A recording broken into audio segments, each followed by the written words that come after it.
মাছের ডিম ভালো করে ধুয়ে নিয়ে জল ঝরিয়ে তার মধ্যে একটা ডিমের কুসুম, নুন আর লঙ্কার গুঁড়ো আর কিছুটা পরিমাণে কর্নফ্লাওয়ার দিয়ে গুলে নিতে হবে। তারপরে যেরকমভাবে বড়া ভাজা হয় সেভাবে ভেজে নিতে হবে। বড়া ভাজা হয়ে গেলে এবার ওই তেলের মধ্যে দিয়ে দিতে হবে বেশ কিছুটা পরিমাণে রসুন কুচি আর আদা কুচি।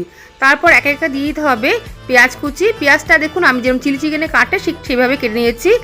দিয়েছি বেশ কিছুটা পরিমাণে ক্যাপসিকামের টুকরো করে, আর দিয়েছি লঙ্কা কুচি।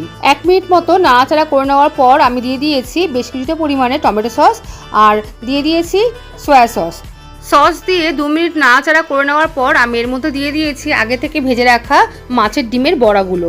মাছের ডিমের বড়া দিয়ে 1 মিনিট মতো নাড়াচাড়া করে তারপর দিয়ে দিয়েছি এখানে আগে থেকে গুলে রাখা কর্নফ্লাওয়ার গোলা দিয়ে তারপর দিয়েছি স্বাদ মতো নুন আর একটুখানি চিনি।